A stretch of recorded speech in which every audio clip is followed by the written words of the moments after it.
let's put the pedal to the metal. It's ChinnyVision. Yes, welcome to ChinnyVision, and this time it's Formula 1 Grand Prix. Playing this on my Amiga 1200 now. Big disclaimer before we start while we're loading the game. I'm running this on a 28 MHz accelerated Amiga 1200. It's running far faster than even a stock A1200 would run it, or even an A500. We'll look at the speed on those machines later on. This really isn't about the speed the game runs at though, this is about the game itself and just the enjoyment of it. And this is a game I played a lot on my Amiga and on my friend's ST as well. And when we start the game off, we get this fantastic introduction sequence with the music that I always like to leave running, and this semi-3D rendering, or pseudo-3D rendering of the car. Looks 3D, of course it's not, it's completely 2D, but hey-ho. Looks absolutely brilliant. By Geoff Crammond, and it's what he did next after Stunt Car Racer, and it came out on the ST and Amiga, and then later on the PC.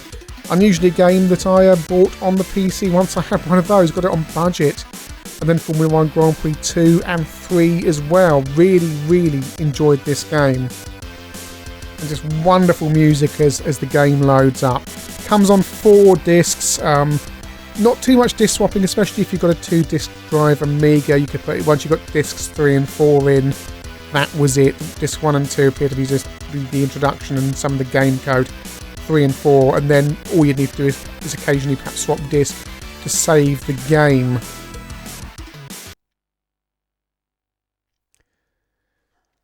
And so the crack I've got here has got manual protection, but you can type in anything and you go straight in. And you get the menu. You can go for a quick race or the main menu, and you've got to click OK. A quick race just throws you straight into a few laps of a race without qualifying, I think. But here we go. This is the main menu. Lots of options there to practice circuits and some game options as well. And you select your race options in here. And you've got the practice length and your qualifying period and the race distance and what your opposition standard wants to be. And you can also go into and change all the drivers and team names as well. And back in the day, I had all my school friends in here. And when they came around to my house, they could just jump into their car and race. And that's what we're going to do today. I'm going to put a few chums from Twitter and Patreon and YouTube in here. If you missed out, I'm sorry. I've done this very quickly.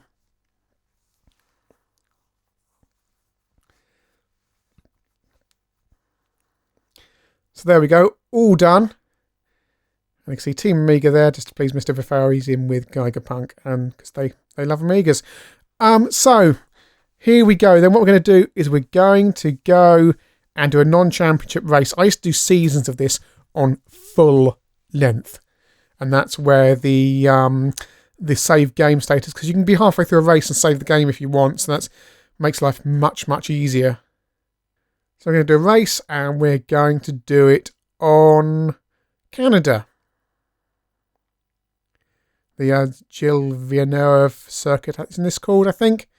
Montreal, Canada. I haven't watched Formula 1 for a few years, but I think this circuit is still a fixture in the Formula 1 season. There's a few circuits in the game here that were already a few years later completely obsolete, like Mexico and the USA. But off we go to qualifying. Don't need a free practice. That's good for getting your car set up. And there are options to set the car up, change your type of tyre and your front wing and your braking balance and so on. So here we go.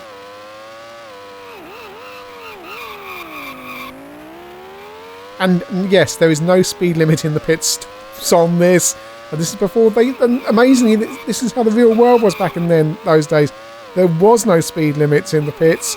That came in later. I think F1 GP2 has the speed limits in the pits. So trying to qualify. I'm on amateur level, so I can't have automatic braking, but I have automatic gears and self-righting if I spin, indestructible, and my racing line on. I don't know why I've got the racing line. I think it just makes it a bit easier for me because I haven't played this for years and years. And we come round, and I've got to do better, and I've got 127, which put me in third so far. Good status bar down the bottom there. It tells you I'm in position 3. My best lap is 1:27.243. and I've got to go for a pit stop. And you press return, the little thing turns yellow in the bottom right corner, you're going for a pit stop. Back in the pits, and I'm on accelerated time now because I'm happy with my time. And I'm in 6th at the moment, and we've got 1 minute left. Alan Sugar, my teammate, is first, and then we will get a rundown of who has qualified where.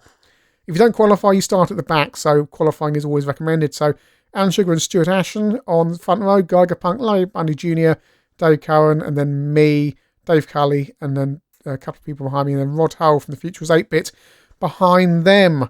I didn't fill in all the gaps on the teams, but a few of them I did. And Mensky is up the back. JJ Leto, he's not. He was a racing driver back in the day when this came out. I think it's the 1991 teams this game's got, hasn't it? And it cost £29 this game as well at the time, and came in a big box from Microprose. So here we go. And what we're going to do is, as soon as the engine starts, rev like anything, and then drop the clutch, which you won't need to do because I've got automatic gears, but just keep on revving, with the fire button held down, and then release the fire button now. We pull away. I'm on the grass. Oh, it's gone horribly wrong. It's gone horribly wrong. It's so many years since I played this game. Right, we're pulling away. I'm still 6th though. It's not too bad. I think I've messed that up for everybody else. So let's have a look at that. And the game has fantastic replays. So you press pause and you press R and you get a replay from multiple angles, and you can scoot around and see the different cars. There's me on the grass. I spin round, I block everyone and mess it up for everyone there. Then I leave them all behind me. Key thing with the replays is try and make sure you're back in the car before the replay ends, because when you unpause, the game resumes, and it can be quite vicious if you're in the wrong car and suddenly you realise, oh dear, and then you go back and you've crashed. It's funny coming back to this after all these years playing this on a digital joystick, when of course all modern games have analogue controls, even all this on the PC. When I first got it on budget, which I bought in Game in Southampton, in the soon-to-be knocked down bar. Oh, I'm off again. In the soon-to-be knocked down Bargate shopping centre, I picked up Formula 1 Grand Prix for the PC for probably £15, I guess, which probably seemed like a bargain at the time. Might have been 10, but that ran in VGA, and of course PCs were. Oh, I'm off again. It's so many years since I've played this game. I'm down to 12. On the PC version, which came out later, it was VGA, and you had more colours, and it had much better wet weather modes, and was far smoother, even on a low-end 486, because it could be, and still got a lot of enjoyment out of that. In fact, my friend got this on his ST, and we used to play the ST version to death. So here we are on the ST. I've inserted this bit afterwards because I've had trouble getting it running on the ST, but thanks to Blurkatron on Twitter, it's now all working absolutely dandy. Graphically, it looks the same as the Amiga. Remember, that Amiga is accelerated 28 MHz. This is a stock Atari ST, so of course it's running slower. But in terms of colours, it's pretty much the same as the Amiga. One thing to, of course, say is the slower processor does change the gameplay a bit. Once you're on the open road, it's not so much of a problem, but when things get really busy on start-finish straight, for example, and especially at start when there's lots of cars around, the game does chug a little bit, and it just affects your reaction times when that happens. It's not a major issue. Back in the day, we would have never have noticed. It would have never have been a problem. Today, just coming back to it, yeah, you know, to have more fluidity there, slightly far higher frame rate means that you get better response times, just braking and choosing when to brake and when to pick your corners and so on. The AY sound is exactly as you'd expect. Nowhere near as good as the Amiga. Still gives you the audio cues that you need to drive the car, but not as nice. But graphically, yeah, it's pretty much the same. Back to the Amiga.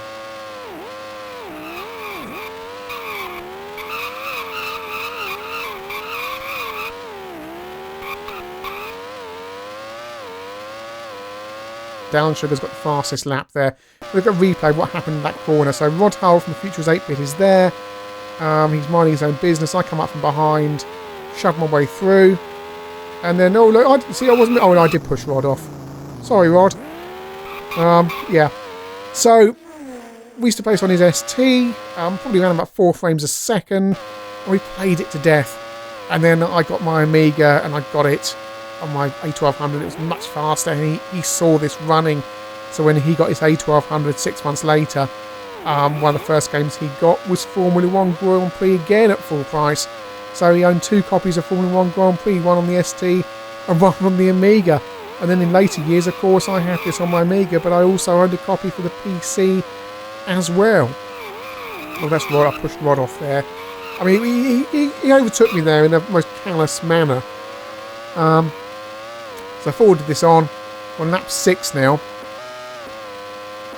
You can skip forward with the arrow keys to see who's ahead. Now I should be able to jump the chicane. I'm going to try and jump the chicane. Oh! There's a knack to that I've... There are little cheats and things that you can do in Formula 1 Grand Prix. And oh! Right, I didn't do that properly, because if you do it properly, the game doesn't detect you've cheated. Now it shoved me down to position 25. And this is the end of the race. Alan Sugar's won, I'm last. If you brake, I think, when you hit the apex of the curve, or when you try and jump the chicane, the game doesn't detect you're trying to cheat, it just thinks you've overshot. So, clearly got that wrong. It's 20 years since I've played this properly, so lost the knack. So here's the results of the race. Alan Sugar first, Larry Bundy Jr. second, Dave Cowan third, Geiger Punk fourth, and Stuart Ashton fifth, and still in the points. I don't know who that bloke in sixth is. Racing driver from back in the day.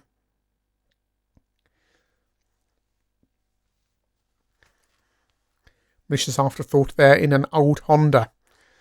Or a Rover with an old Honda engine.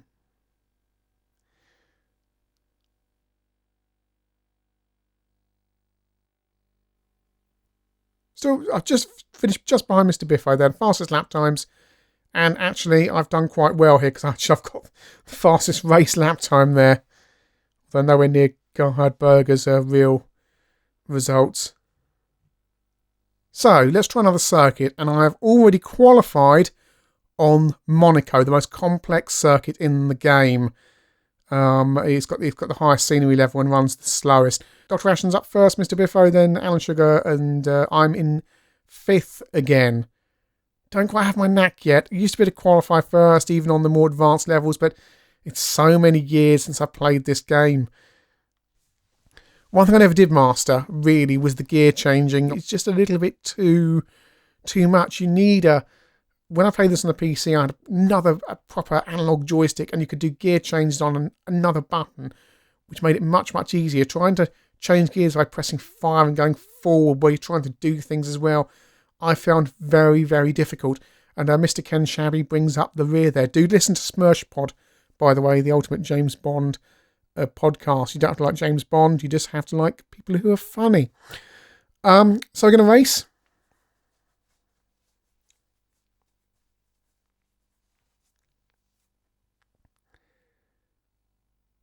And I get the grid again. And of course, this is running off compact flash, so there's no load times in real life. Although this is running on real A1200, if you're running this off floppy, you've got a little bit of a wait between things happening.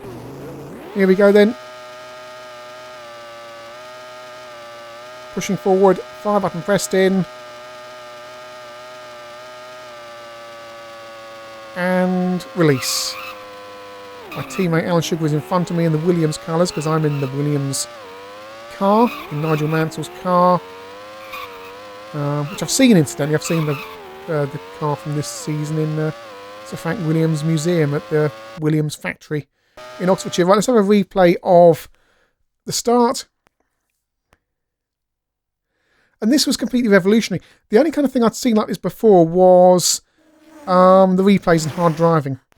To have this on a home micro, I know Indianapolis 500 was out before this. Oh, right, was whoa! We're lucky to come away no damage there. Indianapolis 500 came out before this game, but I hadn't seen that at this time. This is the first time I saw this. Stuart Ashton at the front there, so you get a good view of what's going on behind. Of course, he's in the McLaren colours, and you could get editors for this game as well, so you could change all the colours and change the parameters of how fast the cars went and so on. So again, with my friends, we worked all that stuff out. So everyone had custom colour schemes and everyone had custom setups on their cars. It was absolutely brilliant. And of course that was carried on to later versions of the game, especially once you had bitmap kind of graphics, so you could put your own graphics rather than just solid colours on the cars in the later versions of the game.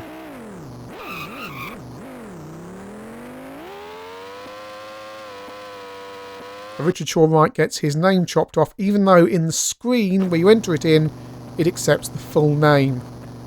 It's a very, very minor bug in the game there. Still playing around with the replays there. There's Mr. Ken Shabby. Up the back. Oh, which was this? This was a particularly lame team from that season, wasn't it? I can't remember who it was. One of those teams that never have any money and do really badly and then disappear into obscurity. Right, so off I go again. So I'm still rattling with Rod there. Past him. Oh, he's going to force me off. Oh, ha. Well, that's his own fault.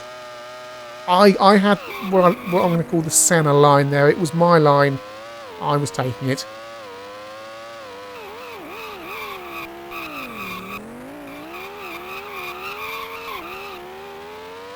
The thing about Formula 1 Grand Prix is that although it's a simulation, it's perhaps a little bit more arcadey than later simulations in that there's little things you can get away with. Right, there's my teammate Alan Sugar, going to force my way past him. You see, look, in later simulations you wouldn't be able to get away with this stuff. You'd be flying up in the air by now because I'm pushing his wheels, but in this game you can just get away with it and it makes it more fun. Now the hardcore simulation fans will go, this is rubbish, but actually it gives you that wonderful cross between something a bit more arcadey like virtual racing and a full simulation. This was as good as it got at the time.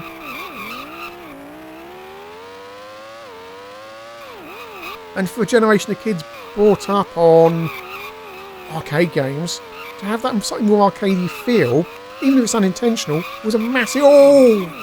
Should have paid attention. Someone's gone past me there, I don't know who it is. In later games as well, it gave you much more information on the display beneath you to tell you how far cars were in front and behind you. On this, you've just got to press the cursor keys and you can scoot through the field, but of course it's all in real time, so go away too long and you're just going to crash. You can also race using the outside views, but I don't recommend it. I used to know some people used to like to do the rear view of the car. I can't get on with it. I've never been able to get on with that. It just feels wrong. Around the corner there, was it Ashen's in front of me? I think it is. I don't want to press the cursor key to find out.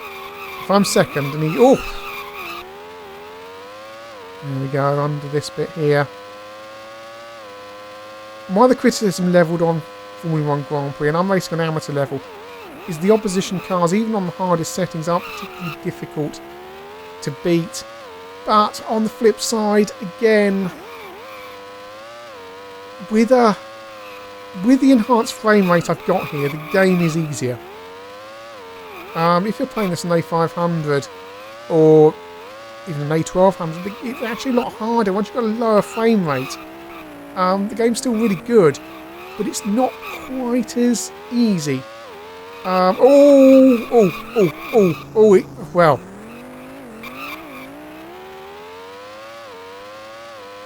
Not any much joy here. And again, if that was real life, I would have just ended up in a horrible mess.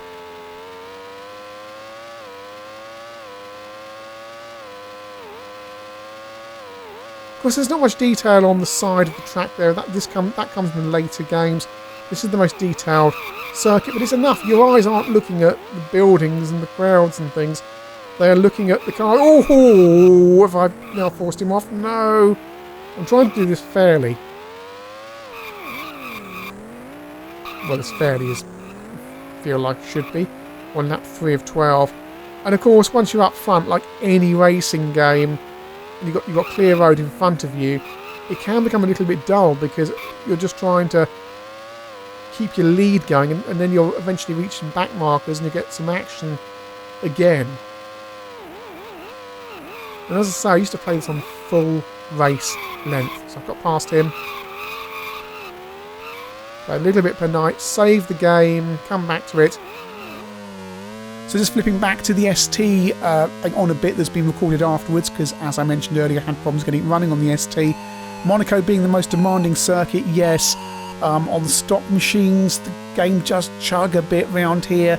But again, once you get out of view of all the different cars, and it's just you, especially on that final third of the circuit, it still feels pretty good. Again, as I said before, back in the day, we didn't know any better, and the fact it did slow down a little bit at times, we didn't notice.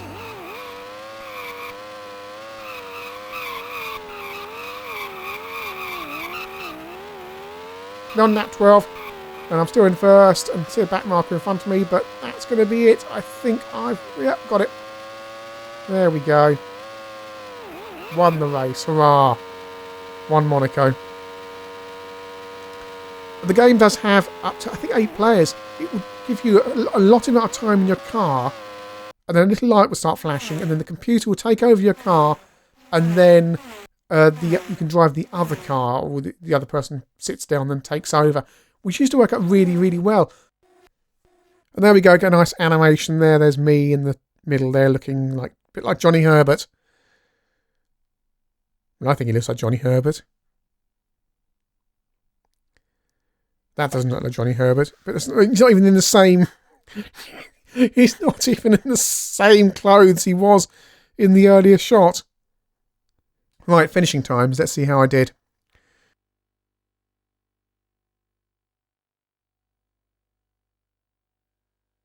So I came in 17 seconds ahead of Dr. Ashens.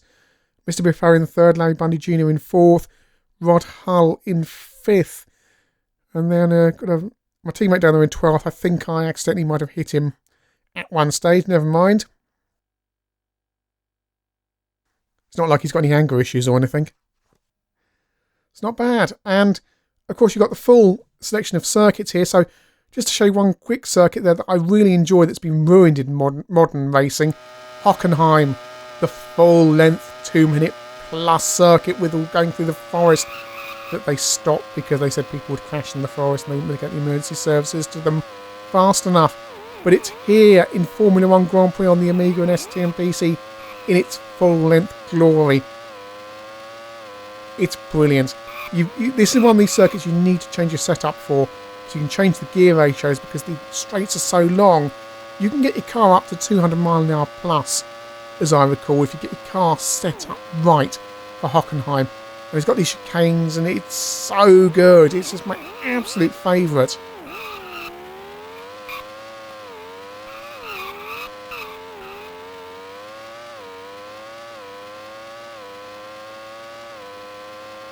Racing is supposed to be about speed, really. Speed and skill, but speed, and this is, again, I haven't got a good car set up here, but, you know, topping out 200 mile an hour plus is enormously rewarding, and these highly dangerous Oh! Yeah, as I was saying, the highly dangerous and highly entertaining chicanes like that just don't exist anymore because they're all off. Because they're highly dangerous, but it's all here in all its glory. Whereas circuits like Monaco don't change it. Here it is in Formula 1 Grand Prix on the Amiga. This is the French Grand Prix, Monaco.